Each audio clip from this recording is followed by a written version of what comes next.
नमस्कार दोस्तों। आज एक बहुत ही इम्पॉर्टेंट टॉपिक पर आप सभी से बात करनी है। ये टॉपिक हमारे घर के लिए, हमारे समाज के लिए और हमारे राष्ट्र भारत के भविष्य के लिए बहुत ही इम्पॉर्टेंट है। और इस टॉपिक का आधार है हमारे घर के बच्चे। बहुत सी ऐसी खबरें न्यूज़ में आती हैं जिसको देखकर मन व्यथित हो उठता है।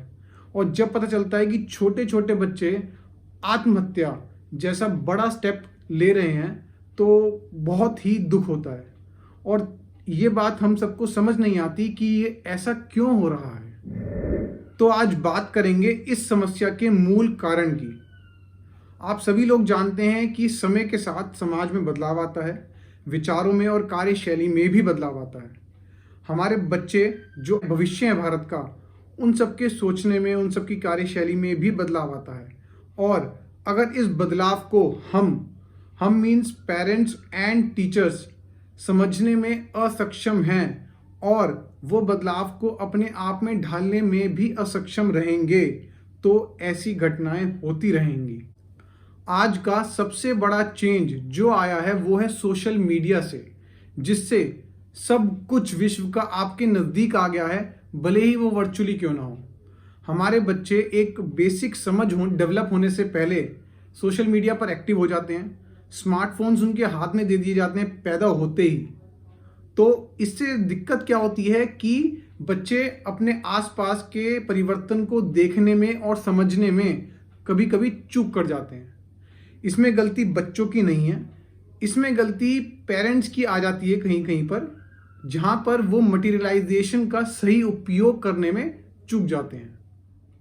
दूसरी बात यह है कि बच्चों में आजकल आउटडोर एक्टिविटी की कमी हो गई है, जिससे उनका मानसिक विकास ठीक से नहीं हो पाता। मुझे याद है कि हमारे स्कूल के टाइम पे डेली एक्टिविटी पीरियड हुआ करता था और स्पोर्ट्स पर अत्यंत ध्यान दिया जाता था। आज की डेट में आउटडोर एक्टिविटी के अभाव में और सोशल एक्टिविटी, वर्चुअल एक्टिविटी के बढ़ावे से बच्चों में नींद कम आना, लोनलीनेस, डिप्रेशन, स्ट्रेस, वर्थलेसनेस, इन सब सिम्टम्स को बढ़ावा मिला है, जिससे कि एक नकारात्मक सोच पैदा होती है। अब इन सब की वजह से हमारे बच्चे आज बड़ों से ज़्यादा कॉम्प्लेक्स एंड कंफ्यूज हैं। आज की डेट में सोशल मीडिया का इतना ज़्यादा बच्चों पर प्रभाव है कि बच्चे अपने आप को समय से पहले बड़ा समझने लग गए हैं। अब इन सब नकारात्मक विचारों की वजह से बच्चों पर क्या असर हो सकता है और वो क्या स्टेप ले सकते हैं, ये आप लोगों को बताने की जरूरत नहीं है। अभी एक रिसेंट मुद्दा उठा था बॉयज़ लॉकर रूम का, जिसमें एक बच्चे ने सोशल मीडिया का गलत इस्तेमाल किया और उसने अपनी जान ले ली। तीसरी बात, online availability of suicidal material is so easy that wrong steps are unavoidable. अगर पेरेंट्स को ये नहीं पता होगा कि उनका बेटा या बेटी ऑनलाइन मटेरियल का सदुपयोग कर रहा है या दुरुपयोग, तो क्या हो सकता है ये आपको बताने की जरूरत नहीं है। चौथी बात आती है एजुकेशनल बर्डन की। हर कोई माँ बाप चाहता है कि उनका बेटा इंजीनियर बने, डॉक्टर बने, लॉयर बने, साइंटिस्ट बने। बट अब इस स्टीरियोटाइप को तोड़ना होगा, जरूरी तोड़ना होगा। बच्चों की पसंद के अनुसार ही उनके माँ बाप उनको आगे बढ़ावा दें। और एक इम्पॉर्टेंट बात इसी में ये आती है कि now fear of failure has to be completely eradicated. अगर फेल नहीं होगे तो तुम डॉक्टर कलाम नहीं बन पाओगे, ध्यान रखना इस बात को।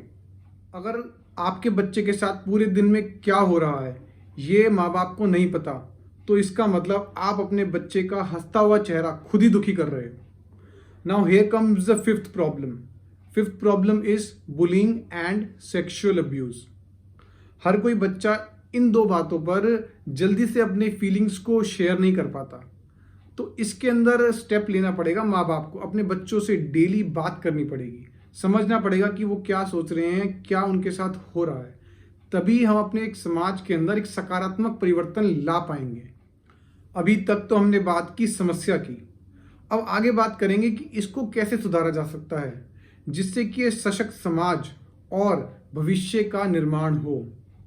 इसके लिए सभी पेरेंट्स एंड टीचर्स को अपने बच्चों के साथ ज़्यादा से ज़्यादा समय बिताना होगा और हर बच्चे की समस्या को विनम्र भाव से समझना होगा, क्योंकि हर एक बच्चा अपने आप में यूनिक है।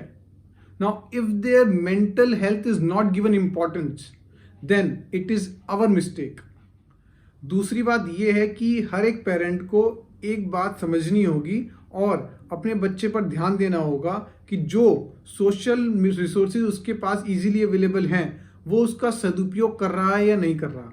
वो किसी समस्या से तो नहीं जूझ रहा, क्योंकि जरूरी नहीं है कि जो समस्या आज है वो आप लोगों के समय में भी रही होगी, जैसे bullying, rise in sexual abuse, easy availability of suicidal materials etcetera.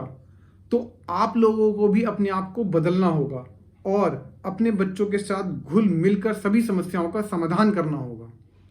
तीसरी बात, आउटडोर एक्टिविटीज को प्रमोट करना पड़ेगा, जिससे सभी बच्चों का शारीरिक और मानसिक दोनों विकास हो, बैलेंस बना रहे। लेकिन जहां बच्चों की गलती हो वहां उनको डांटना भी जरूरी है। चौथी बात यह है कि हमें एजुकेशनल बर्डन को कम करना पड़ेगा। Do accept your child as it is. Now here comes the role of government. Government को बच्चों को प्रोत्साहन देना पड़ेगा, उनके लिए और भी चीज़ों को, नए नए स्कीम्स को लाना पड़ेगा, जिससे कि वो बेसिक स्टीरियोटाइप जॉब्स को तोड़कर आगे बढ़ सके, अपने भविष्य को उज्जवल बना सके। तो आशा करता हूं कि आप सब अपने घरों पे स्वस्थ होंगे और मेरी इस वीडियो को देख रहे होंगे। अगर इसमें से कोई एक भी पॉइंट आपको अच्छा लगा तो प्लीज़ वीडियो को लाइक कीजिए, वो कमेंट में बताइए और कुछ बताइए कि मैं उसको आगे कैसे सुधार कर सकूं। And please subscribe my channel. Thank you. Spread happiness. जय हिंद।